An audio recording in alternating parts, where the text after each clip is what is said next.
Ramazan aslında açlıktan intikam almak demek değildir. Genelde ilk iftarımızı açtığımızda bir anda böyle tıka basa yeme ihtiyacı duyar kişiler. Fakat biz o algıyı artık kırmaya başladık çoktan. Ne yapmamız gerekiyor? Ilık bir su, bir bardak kadar, yanında bir adet hurma ya da 2 tane zeytin. Bu şekilde başlangıç ve ılık bir çorbayla beraber 10 dakika ara verdikten sonra sofraya oturup ana öğünlerle yavaş yavaş 15-20 dakika içerisinde leptin hormonunun devreye girmesini bekleyerek evet ben doydum yanıtını almamız gerekiyor. Ve bu noktadan sonra tabii ki de bizim için en önemli olan şey mideyi şok haline uğratmamamız. İftarı açarken dikkat etmemiz gerekenler mutlaka ama mutlaka protein, karbonhidrat ve yağlardan zengin bir beslenme oluşturmak. Öncelikle midemizde rahatsızlık yaratmayacak besinleri tercih etmek ve eğer mümkünse bir beslenme uzmanı eşliğinde Ramazan boyunca beslenme programımızı koordineli bir şekilde uygulamak. Sahur bizim için çok önemli. Özellikle açlık boyunca kan şekeri regülasyonumuzu sağlamamız için protein, karbonhidrat, yağları, vitaminler ve mineralleri almamız için bunlar bizim için çok mühim. Ve sahurda aynı zamanda uzun sürebilecek bir susuzluğu önleyebilmek adına en azından gün içerisinde sahur boyunca 7 bardak suyu tüketmemiz bizler için çok önemli. Biz bunlara sahurda çok dikkat ediyoruz.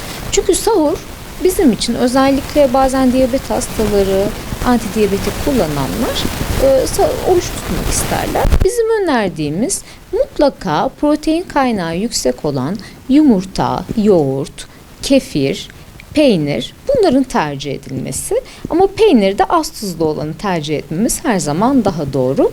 Bunlar tok tutan besinler, aynı zamanda tam tahıllar ya da kuru baklagilleri de tercih etmemiz doğru olabilir.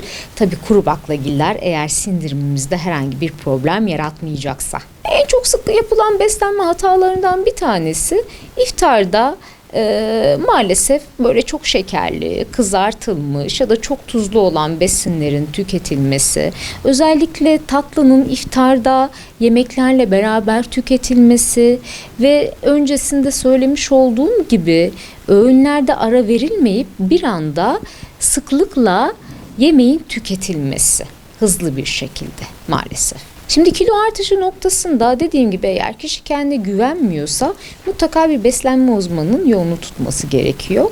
Obezite artık günümüzde sadece kilo kavramıyla ilişkilendirilen bir durum değil, bir hastalıktır.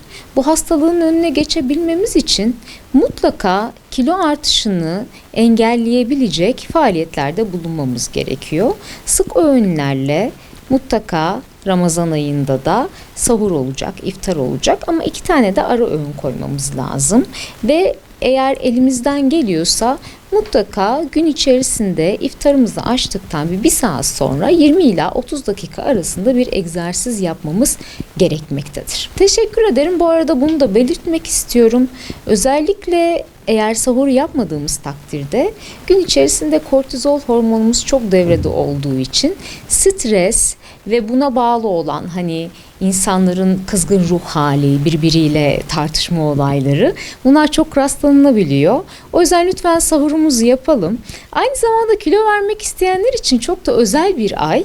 Bu ayda yanımıza gelen danışanlar genel itibariyle hem daha doğru beslendiklerini, aç kalmadan beslendiklerini söylüyorlar ve maksimum 7 kilogramlara kadar bir kilo kaybına rastlayabiliyoruz sağlıklı bir şekilde.